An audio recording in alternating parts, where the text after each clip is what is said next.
The inaugural death of Mr. Seven. Your name is Crowbar. You'll remember the first time you ever got offed, like it was yesterday.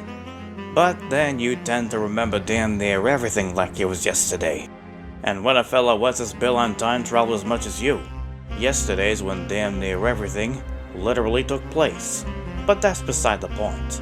The point is, a guy like you's gotta remember things. No room for error when you're in charge of a bunch of maroons like these. Maroon's your favorite color, in case it wasn't obvious by the rugged hue of your jaunty tricorn hat. But like you say all the time, lugs this dumb give the color a bad name. Yeah, that line never did get a laugh. Not even once. Never did claim comedy was your back though. Your bag's a whole nother can of worms entirely. And those worms? Swear on their ugly mother's graves you're a hard-nosed, square-shouldered, spat-a-lip and shoot-for-the-hip gang boss. Or third in command to be precise, but who's counting? The answer, of course, is you are. You're counting. It's your job to count. As number 3 of the outfit, i.e. number 7 lest we get confused, it's also your job to do what number 2 says. He don't got a number in actuality. Cue ball head wouldn't wear a hat in the damn presence of royalty, the cocky bastard. Number 2 naturally gets his orders from number 1, who's a man of few words in your experience. The tough dog used to give you lip all the time, which is really saying something for a man whose head's a gruesome lipless skull. Those were the old days though. Now number 2 serves as his mouth, and what a mouth that is. The man's got a hell of a trap for a guy sporting a spherical head with no features whatsoever. Hey, look, you just follow orders. No matter what kind of freak show comprises the particular cabal of superiors barking them at you. They call number 2 the Doc. And the Doc made it clear he wants you to round up the boys for a meeting in his study. In your humble opinion, the Headless Wander's a true man of mystery, and guessing his designs is about as fruitless as a plundered gift basket. But if you had to bet, you'd bet dollars to Krullis as a heist afoot. Krullis instead of donuts, cause when it comes to the Doc's schemes, there's always a twist. First step along the way is number 2. No, not by rank, you clueless boob. By hat, of course. This guy's infinitely less clever than the Doc. In fact, it ain't out of line to characterize him as a little slow upstairs and downstairs. Number 2, Doze. Doze has the ability to slow down time within radius localized to himself, and himself alone. Infinitely in this case ain't hyperbolic. You don't do hyperbole. It's on a list of stuff you don't do. The list is literally kept in your breast pocket to show at clowns who don't take you serious now and then. You tell him to come with you. Gotta meet Doc in the study. Ah, great. He predictably replies with the arduous, slow-pitched beginning of some long-ass, drawn-out remark. You don't have time for this. You leave the room to round up more men. The end of this sentence ain't seen the light of day anytime soon.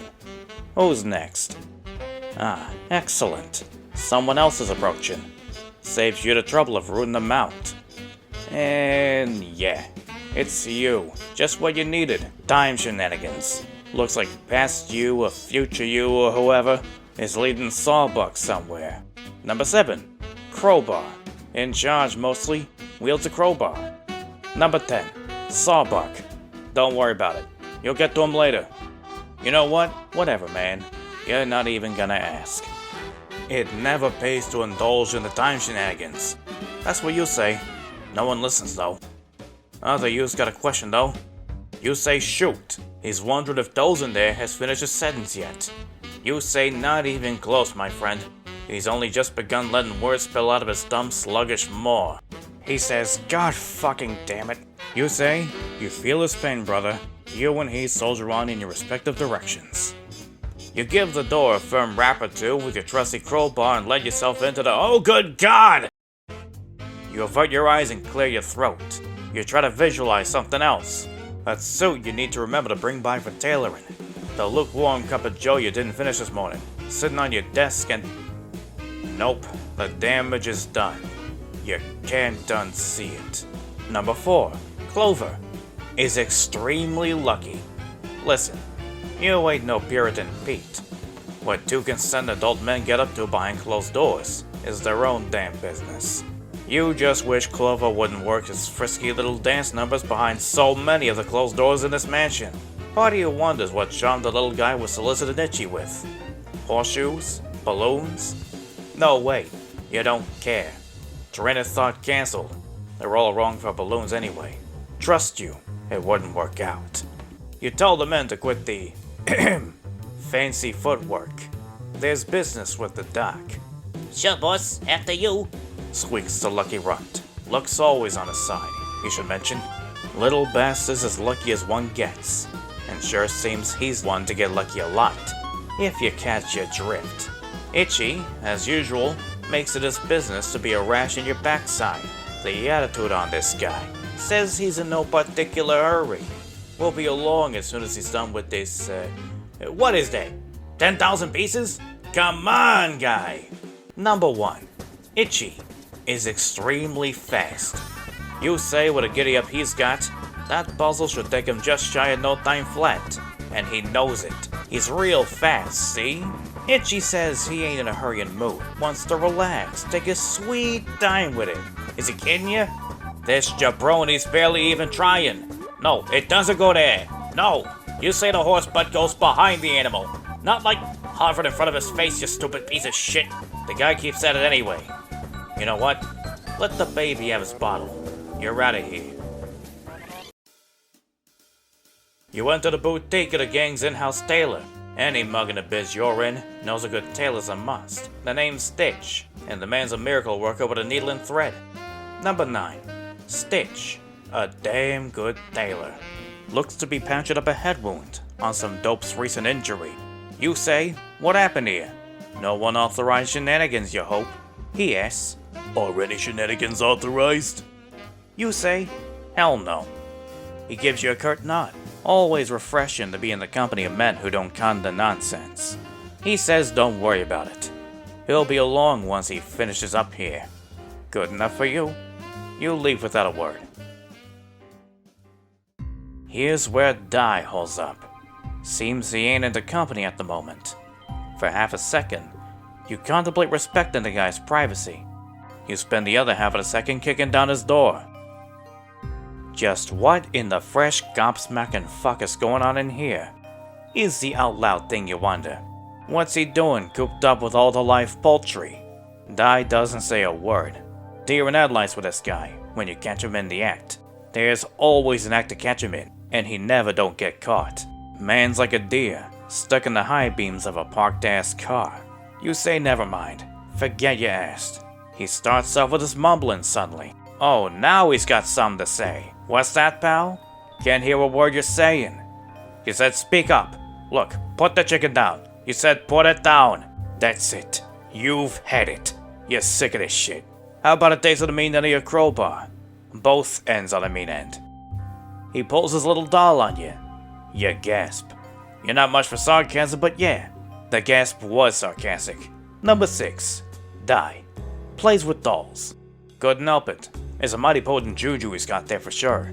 But functionally, it won't mean squat to you if he sticks you open in there. He'll jump to a different timeline where you're dead. You'll still be here though, with one less idiot to corral. Still, won't do you to watch him disappear. Doc wants a word with all the idiots. You gesture at Clover. Tell him to make Die listen to reason. Attaboy, Clover. Hey! Cut it out! Both feet on the floor. You mean it. Christ almighty. Smutty little munchkin doesn't know when to quit. You hear a ruckus from the game room. Sounds like the moron Motherlode's in there. Yep, it's Pinhead Paydirt. You tip your cap to Finn and Trace. Couple of peas in a pod, those two. Just a pair of blokes sharing in a bout of what is surely the game of lords. A rousing and gentlemanly match of table stickball. And back there, another couple playing a game of... Oh, what the fuck? Is that Itchy? You could have sworn he was deliberately being a punk and dicking forever with a horse puzzle. Itchy says, oh, that old thing? Finished with it ages ago. and sauntered over here for a friendly game of cards with his good friend, wait, what was your name again? This guy, he says. The huge asshole with a 14 on his dumb-looking hat. Number 14. Quarters. Flips a coin. Looks badass while doing it. Quarters lets out a deep sigh. Itchy keeps surrounding his strap. Try to keep up with the times, old man. Old man, you say? Technically, you're younger than he is. They all are, in fact. He says, Come again? I didn't follow that. I was busy plucking another hapless pigeon. Itchy slides all the chips to his side of the table. Booyah, motherfuckers. Booyah. Die mumbles, did he say chicken? You say, huh? Die mumbles, nothing. I just thought I heard him say something about chickens is all. All yous listen up. There's a meeting in the study. You say everyone come this way, or you'll give them what for. Will you quit clicking those little buckled shoes together for a Midnight City minute? You say you're flattered, but this ain't the time or place. Besides, you aren't dealt with moods. It's not how you roll. Yeah, look. You know it's bad form to leave a game of table stickball before the empty sockets have swallowed all the round circles. But this here's a red letter meeting with Dr. Whitewords. They need to follow you, see? That's what you do are best at. Following, ain't you? Number 3. Trace. Can follow people's past trails. Number 5. Fin. Can follow people's future trails. Fin. You can see where anyone's headed in the near future, yeah? You're just asking, cause you'll lead your stylish 3-point hat if every lug in this room ain't headed right out that door in the very near future. Isn't that right, Fin? In your haste, your freight train of chartreuse schoons almost railroads one of the biggest stiffs around in the corner. The stiff says, Hey Chief, where's the fire? You tell him you didn't think you were walking that fast, to be honest. He says, No, I was literally asking where the fire was, so I could put it out. See? Number 11. Matchsticks. Concerned with fire safety. It's everyone's business. Back of the line, you say? We all got an appointment with the doc. Yeah, you know the guy was aiming for a chuckle out of you. Like you said, comedy's not your bag. It's no one's bag, really. When you belong to the felt, you're either as serious as a heart attack, or dumb as a brain hemorrhage. Or the medically spectacular situation where those two problems coincide. Son of a...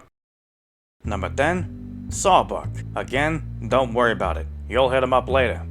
You tell Sawbuck he can stay at the front of the line with you. No chance in hell this butterball gets squeezed by all these green bozos. Last thing you need is another mansion clog. You take a detour to hit the lounge. If your instincts are right, this is where you'll find you-know-who. For some reason, you can never bring yourself to say her name. 2 simple syllables. You're told the word means a child's plaything in the winter, like some kind of frost puppet. Fitting that the sound of it sends a chill down your spine. The boys hesitate to speak of her, just like they hold their fire whenever she fades from black. Number 8. Snowman. If Snowman is killed, the universe is destroyed. She's here, just like you thought. Creatures of habit, dames. Not that you have much experience with dames, mind you. You only ever met the one. So, hey. Yeah, you tell the dame there's this meeting, see? You know, with the doc. And, yeah. You mumble a few other things, but you don't know why you're even troubling yourself. That spooky broad don't give a flying goddamn about what you gotta say. Anyways, you lead your posse into the clock room. Well, a clock room. There are a lot of clocks in this mansion. A few too many if you ask you. There's a tarp over there in the corner, covering something up. Something big. Some of the boys don't remember ever seeing no tarp there before. Strikes you as a funny observation coming from them, seeing as you can't figure how they can even remember how to dress themselves half the time. Number 12. Eggs. Uses his egg timer to time travel. Eggs looks worried. He's like, Pay no attention to the secret people under the new mystery tarp. The boys are like, what the hell you got under there? He's like, You say, never damn mind. A mouth like that could only conceivably serve as a gateway to the utterly worthless. Look at this mess. Do you really even need to tell these mooks why whatever it is they're doing in here is dumb as all get out? Ah well, at least there are only 2 of them this time. Number 13. Biscuits. Thinks his oven allows him to time travel. Biscuit says, the rest of us are in the oven. You say, did you ask what's in this fucking oven? You say, next time you ask for a peek in this damn oven, it'll be on account of your prior instruction to bake you a goddamn cake. Sawbuck says, ooh, cake. No, you gluttonous fool! You said don't open an oven! Number 10. Sawbuck. Jumps to a random point in time when injured. Never gonna see the doc at this rate. And by this rate, you mean going backward in time due to perfectly avoidable reasons. You keep pressing on like the true professional you are. This way, lunkhead. Yes, sir, he waddles. Ah, rats. Someone else is approaching. You got a feeling you know who it is. And yeah, it's you again. Just what you needed. And we're inexorably bound to receive due to laws of causality. Looks like past you or future you or whoever is rounding up the troops. You know what? Whatever, man. He's not even gonna ask. And neither are you, cause you didn't before and ain't feeling any chattier this time around. This buffoon is still in the middle of his endless friggin' sentence. Unbelievable the kind of horseshit this line of work entails. You consider how you might speed up his bird brain response. Not that it matters, since this guy never made a remark in his life which didn't function as a powerful sedative. You think about walloping Sawbuck again, to skip to another time. Maybe one good drop will do you. No, too risky. Might shoot back 1,000,000 years in the past. Need to take matters into your own hands. Or better yet, hands belonging to some grunt you get paid to boss around. Number 15. Canes. Has the ability to clock a guy into next week. Oh yeah. As in, you forgot what a racket this two-tongued galoot made when he makes an entrance. That's what you meant when you said, oh yeah. As in, oh yeah, you just remembered that. Anyway, you tell Cans to give the slowpoke a lift and break a leg this away. He says, huh? You say, grab dose and follow me. Muscle. You swear to God. Well, well. If it isn't Tweedle Dipshit and Tweedle Dumbass again, why are you not surprised? The reason you aren't surprised is because you knew they would be here, and you sought them out deliberately. You don't say that out loud, for the same reason you don't ask them to do your taxes. Eggs and Biscuit ask, what are you doing here, boss? Just completing the circle of stupidity, you say. You hide under the top and swear these two walking jokes to absolute secrecy while this whole mess plays itself out again. Not a peep out of them, or you'll be making breakfast, see? And you don't mean pouring yourself a bowl of Fruit Loops. Get your drift? They don't get your drift, but time's up. Either you and the peanut gallery's gonna waltz in any minute. Any minute later, about damn time. Like pulling teeth hurting these fuck-ups. How long did that even take? Not count negative time, you mean? 19 pages, it would seem. What? That many? Yes.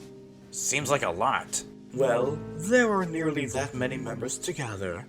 I'd characterize the final tally as predictable in hindsight. The Doc sure can be a smartass. You keep that thought to yourself. Not that the Omniscient has much use for hindsight. Not even those of us deemed smartasses by subordinates. You don't got a clue how he does that. And if you're honest with yourself, and him too, you don't much care. Please see me in my study at once. You heard the man. Let's mosey. They didn't hear a thing, but they follow you anyway. Welcome, minions. Ages ago, beyond a span of time that is impossible to measure in any empirical sense, our master set in motion a critical chain of events. He summoned you all, one by one, and in return, you have vowed to serve him for the rest of his interminable life, just as I have sworn to do for the remainder of mine. Yes, you may resemble a flock of unremarkable, unintelligent cretins, but as the servants of a very important man, you, by extension, are also important. If all thoughts but one escape the continy substance wadded up inside your heads, let this one be the one you keep. Your mission, which I am about to describe, is but another link in this critical chain. It is far from the last, and even further from the first. There have been many crucial links over the epochs to which I myself have been privy and complicit. I will describe to you a plurality of these in detail. Listen carefully. Cripes. Baldy McSoftbody here sure enjoys the sound of his own voice. You wonder if he'll get to the point soon. I am a patient man, Mr. Seven. It is a quality that has served me well in preparing for the arrival of our master. You wonder how he does that. You ain't even talking out loud here. This is just a bit of hard-boiled, no-nonsense narrative introspection. You're pretty sure it ain't even real in any meaningful respect. No nonsense? You flatter yourself. May I continue? Yeah. The doc dives cue ball first through some mad ramble on a fairy tale about some giant space frog. You're on pins and needles as you check your watch. You know it ain't lost on a smart cookie like him that checking your watch in a room full of clocks is extra passive-aggressive. Yada yada, then he says there's some planet that grew in his belly called Alternicon or what have you, run by a race of savages it would seem. Long story short, the doc here fucked with them for about 1 billion damn years, and they all died off as a result. Classic scratch. Ah, got it. The town they built is Midnight City. It's just a bomb's lob away from the gang's mansion. Great place for crimes. Almost like it was put there, just so a lot of goons like you could have your run of the place. In fact, you're pretty sure that's why the boss set up shop on this one down rock, just outside city limits. You know what they say about location? Well, they don't say nothing special about it. They just say the word do more dimes and that pretty much gets the point across. Cool story. After a few more minutes and a few more bombs exchanged through a conversational medium you still can't quite wrap your head around, Doc wraps up the history lesson. Cripes! Not to second guess the head honcho, but delegating his orders to this bloviating creep is a hell of a test to a faithful third officer's loyalty. He's got a folder and says, let's get down to business. Let's get down to business. As you can see, I've got a folder. It contains your mission. You will review it carefully, by which I mean one of you, this organization's faithful third officer. He will lead a team on this mission. No kidding. You take the folder and check it out. Says you're supposed to... You're supposed to... You're supposed to retrieve a package from an anonymous recipient. I cannot divulge the identity of this man. If you are able to bring the package back to me, I will give you further instructions. You are to pick up the package from a courier in the city. He is to rendezvous with you at the supplied address at a precise time. You are not to be late and never open the package. Do you all understand what I have said? You scope out the crowd. They're bored out of their melons. And nope, nobody understands. Except for you. It's your job to understand. Choose your team, Crowbar. He tells you to pick a theme for the job and be on your way. Seems like this pack of lugs has worn out his welcome in his office. Which is an ironic attitude to have for a guy who makes his bones holding men hostage to hours-long anecdotes, but whatever. The theme's an easy call. You'll go with a solid colors today. A pickup is light work. You don't see the need to pack any muscle this trip. Hard to imagine securing a box from a chest guy could ever get too hot to handle. And in any case, the doc being omniscient surely would let you know in advance if it was gonna go down like that, right? Any man with my foresight, who had your best interests in mind, would do exactly as you say. Absolutely. Yeah, see? Gotta love the Duck. But then again, it's like you've always said, for a filthy liar, the Duck sure is good at sticking to the truth. You remember his genteel assurance like a knife stuck in your mind. Hell, maybe that's roughly akin to the way the guy speaks, since he ain't got a mouth to make sound with. You'll remember piling into this hot car with your 6 solids, and cruising through the desert like it happened last week.